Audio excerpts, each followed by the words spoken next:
Welcome back, everyone. Welcome back to the Horror Master YouTube channel. Welcome back to day number 14 of my 31 Days of Horror series, where I rank in horror movies, franchises, films, from the worst to the worst to the best to the best. Like I said, thank you for all the reception we have for the last couple of days for my videos. I've been having a blast doing all these videos, and stay tuned for the rest of the fucking month, man. It's gonna be crazy. And for this video, for episode number 14, day number 14, we're gonna be tackling the entire Paranormal Activity franchise. A franchise that, quite frankly, gotta be honest, I wasn't a big fan at first.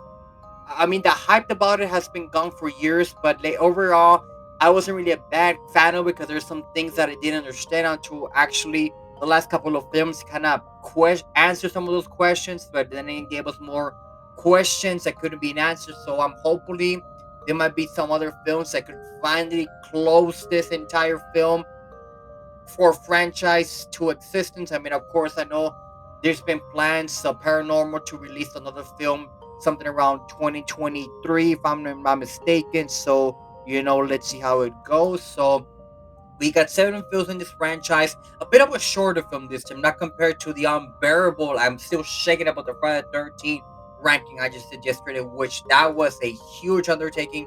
Thankfully, I think there's another franchise as bigger or more complicated than Friday the 13th, which might be somewhere down the line, but we'll get that when we get to that. But for the meantime, let's get into ranking the Paranormal Activity films. So, at number 7, at the bottom of the barrel, we have Paranormal Activity, The Ghost Dimension. Now, this film kind of answers some of the questions from the previous films of how, you know, something like Katie was able to, or Christy was able to go from one point in time to another and transform and go through time and space, which this entire franchise is developed around that. When you're in the past, but you go back in the future, but you're killing the past and that becomes your future. It's kind of almost like the Avengers Endgame, kind of going back and forth in time. Of course, this answers. This gives us actually more of an appearance of Toby, the main, I guess, antagonist of the entire franchise, which, that's kind of creepy. But again, I think it was a bit lackluster. I do like the fact that, you know, this kind of, some of the footage from, that in present time or being at in the past kind of takes place after the events of Paranormal Activity Part 3. So they kind of show us how, it kind of still connects to the entire universe and all that. So again, a bit lackluster in the kills. I do like the fact that they actually show us a bit more of Toby for once in this film, even though Toby's been present throughout the entire franchise that I'm aware of, but not in almost entirely full fledged form. But regardless, I had to put something at the bottom, and even though I have it at the bottom, it's a really good film. Like I said, this franchise has some really good films to good to great films, but nothing bad, nothing worse. It just had to put something, at number 7. At number 6, we have Paranormal Activity Next of Kin. This is the latest film in the franchise, which was released, I think, something at the beginning of the year or a couple of months. I don't remember. And it was supposed to be. It's kind of a soft reboot to the franchise, but kind of keeps some of the lore and mythology from the previous films into this film, where this camera group goes into wants to record an Amish kind of place or country. I don't know where, and I don't remember what state, or I don't remember, but they want to record and document how the life of an Amish person actually is, and then they start to find out some weird stuff. That's supposedly the main protagonist, that her mother was Amish and all that, later to find out that they're not really Amish. They're kind of pretending to be Amish to kind of keep this occult to the deity Ametros, if I remember correctly, which it's a kind of a short for Toby. So in other words, could this also be connected to the rest of the films? We're not sure yet. I'm pretty sure if we get another film, which, like I mentioned before, it's gonna release somewhere on 2023.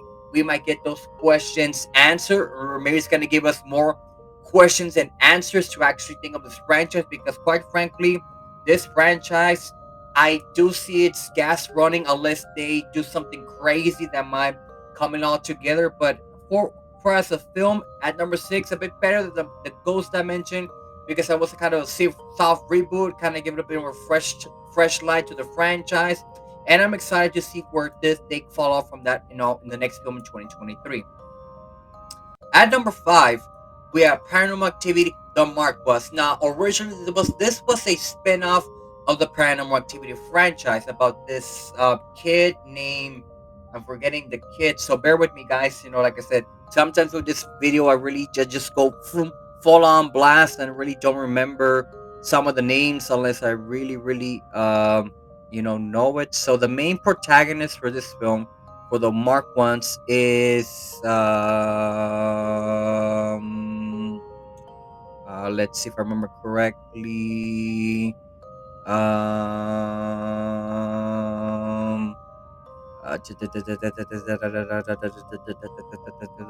Hector. The main protagonist is Hector, and he lives with his traditional Mexican family, which again that kind of hit me in the heart because I'm part Mexican, and I kind of, the traditions, the food, and all that. I know that kind of lifestyle, so that kind of cut up to me about this kid and then living with his family and all that. And at the very bottom, there's this person who they think it's a witch, and during one of those times, he hears stuff in, I guess, one of the events, and of course, we later find out that he gets marked with the curse, which will become the witch's coven symbol, the little triangle and all that. Which, it kind of gave us a bit of more answers to the franchise, to more or less explain how, you know somebody like Katie was able to go from one place to another, through different dimensions and maybe some multiverse or time travel. I don't know how they kind of made all together, and I really like the ending, which, it kind of ties up to the film you know where Hector goes back in time to the events of part one, which we're talking about a bit, at how, Katie killed Mika, Mike, his husband or boyfriend, I remember. And it's kind of an interesting story. And of course, unfortunately, Hector dies in that timeline. So, like I said before, if you die in the past, that becomes your present and future. But it depends on how time travel is used and all that. But like I said, to for those events of having like the Mexican background, the myth, the symbol of finding explaining a bit more answers about how, this witch's coven is able to just do this kind of stuff throughout the years, throughout the centuries, to be honest, because this has been going on for more than 100 plus years, about this witches coven, how what's their main goal to, I guess, to the deity Atatas, or Toby for short. And it's a film that I really really do enjoy. At number four, we have Paranormal Activity 4. Now this film was a bit a kind of a what's the perfect way I can say this? It has some not has some more suspenseful kills, not the greatest kills, but it kind of also ties up to the story of how we this family moves into a house, and again they kind of meet this little boy, who is acting weird and all that, who eventually we know become is the boy hunter from part three, which we'll talk about. Actually, not part three, from part two, we'll talk about in a bit. And then her mom, or actually in this case, her aunt, his aunt, but he doesn't know, is the returning Katie, and of course everything what happens to the family because of Hunter and all that starts to happen. Toby's get even more, I guess, more time to shine, even though we don't actually see him in physical form like we do in the Ghost Dimension.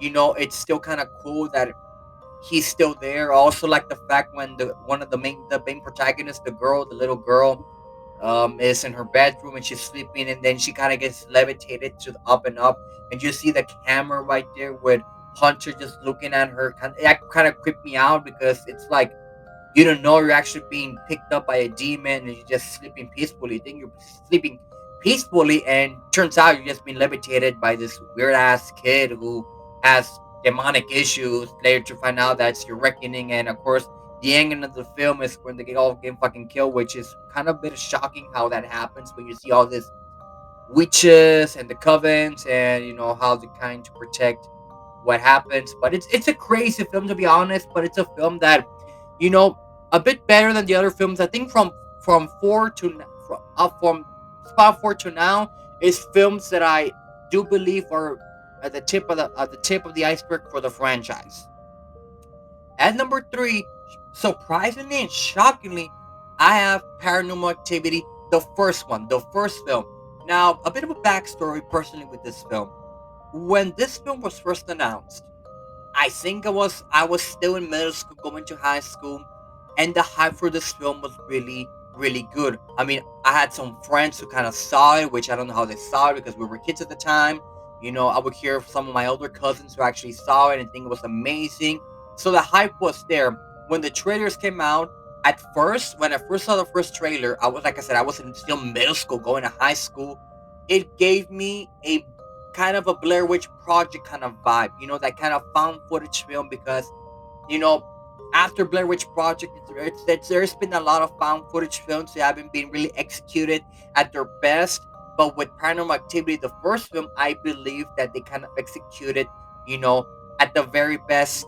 Like I said, I'm not saying that Paranormal Activity franchise is better than Blair Witch Project, or maybe it is. I don't know, but they kind of executed the found footage film genre close to the Blair Witch Project. I mean, this film, of course, with every film that starts out of a franchise, it's the most critical one, the one that's gonna be determined if it's a make or break franchise. And luckily, with this one, it was a moneymaker because it made box office numbers, to be honest. And of course, it starts out the franchise with, of course, Katie and Mika moving in their house and the kind of videotape and everything. Of course, that creepy scene with Katie is just standing in the bedroom watching Mika just standing there for close to 2 hours. It's kind of creepy.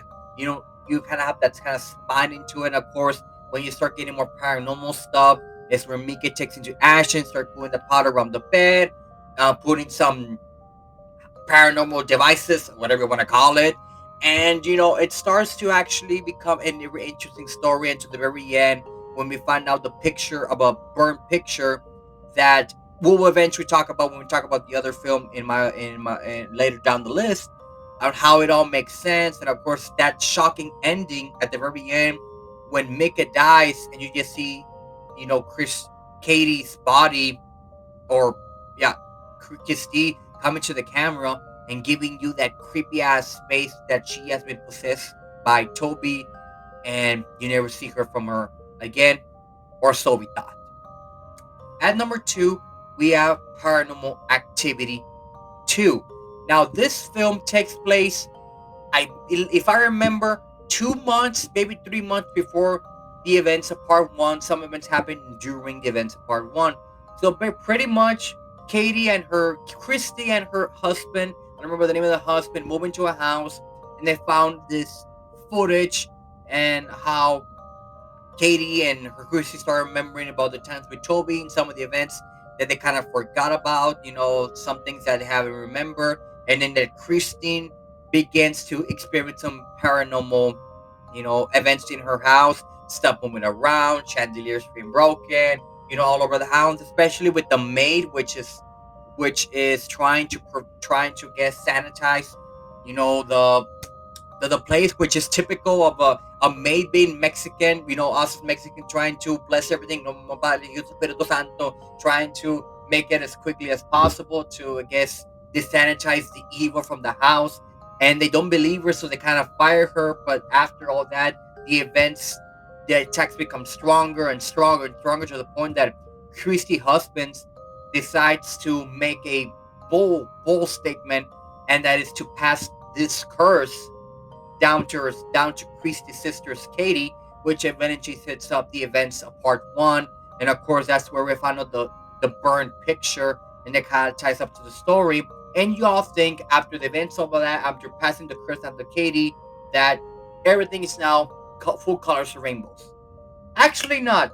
Actually, like 2 days after the events of part one, 2 days after the murder of Mika, we see Katie coming into Christy's house, kills the husband, kills Christy, kills the dog, and she kidnaps Hunter and leaves without a trace until we eventually saw them in part four. So again, it's kind of creepy that this husband, to save his family, but I understand that you gotta do what I do to save your family, passes down this curse to your own sister-in-law, and she comes back and fucking turns your head and kills your family and takes your son, which is kind of baffling, to be honest. That that you kind of did it, but I understand why you had to do it. I mean, a man has to do what a man has to do to protect his family. And at number one, in my opinion, the greatest Paranormal Activity film, and probably one of my favorites in the entire franchise, Paranormal Activity 3. Now, this is the prequel to what everything happens, even though some of the events of the prequel happen around the same time, the Ghost Dimension, and then so on and so forth. So it gets convoluted. But I like that this film is the events that we get a young Katie and Christy being as kids with her mother and her mother's boyfriend, who is I guess, a filmographer or records like weddings, something like that. So he has the tendency of recording everything that happens in their home, and how, of course, Katie and Christy kind of create this imaginary friend named Toby. And of course, the paranormal events start to get stronger and stronger and stronger. That eventually, at the very end of the film, which is one of the most shocking events in the entire film, that Katie, Christy, her mother, and her boyfriend decide to leave the house because they think that the entity is just in the house. They decide to go to, probably, I think, the grandmother's from the mom's side to her house, thinking it's gonna be safe, and then eventually start the. I think the boyfriend starts to see some weird things. He starts to see the symbol of the witch's coven, which is a triangle. When he opens up blinds, he sees an entire coven of witches who come after him. You just see him kind of twisting him, breaking his back, and fucking killing him and killing the mom. Which I'm like, what the fuck about that? But and eventually getting Katie and Christy to, of course, the events of what would happen, parts of the Ghost Dimension, which kind of ties up into the entire franchise. And it's kind of a crazy, crazy film, but I like the fact that they kind of went back to the beginning of Katie and Chrissy's childhood and how this whole thing actually began. So I think the girls who play Katie and Chrissy try their best to actually be act as actual sisters, which that's always a plus for me when the actors or actresses act try their best to bring light to these characters and make them as authentic as possible. But what a crazy film! Like, to me, that ending is so shocking that I never fucking saw it coming. And for those reasons, I have Paranormal Activity 3 at my number one spot. And that does it for this video, guys. I hope you guys really enjoyed this ranking mode. Like, forget, don't forget to like, comment, subscribe, do the usual bang. Don't forget to actually start ringing the bell. I always fucking forget to ask you guys to ring the fucking bell so you can get all my notifications about the future videos I'm going to be planning in the next couple of days, all my future events that I'm going to be doing around the months. Of course, like I said, this is the whole month of October, so you're going to get a video per day, and after that, I'll probably start uploading some other content. Like I said, of course, I'm a huge metalhead, so you might see a metal related video somewhere around later in the month, depending on the time of the recording and my schedule and all that. Don't forget to follow me on my Instagram. Don't forget to follow me on my Twitter. And stay tuned for tomorrow's video. Tomorrow's video is going to be a bit of an odd one. We're going to go to day 15, and we're going to be tackling a franchise that a lot of people don't really know of, but I love it. We're going to be tackling the entire Wreck franchise. Yeah, a franchise that if you're a hardcore horror fan, or a horror fan who loves foreign horror films, especially Spanish horror films, not in Mexico but in Spain, it's a franchise that kind of helped was a soft that kind of helped the way for a movie like Quarantine, which I'll mention that in that tomorrow's episode. But it's a franchise that I adore so much because the entire movie is in Spanish, not in Mexican Spanish, but Spanish from Spain. And of course, me knowing Spanish, it's easy for me to understand everything. I don't have to put subtitles or something because I enjoy those films. But that's tomorrow's video. But like I said, guys, thank you all for watching the videos. Thank you all for sharing the videos. Like I said, stay tuned for the rest of the horror series. Like I said, it's gonna be a fucking blast. Stay safe, everyone. And until next time, stay metal.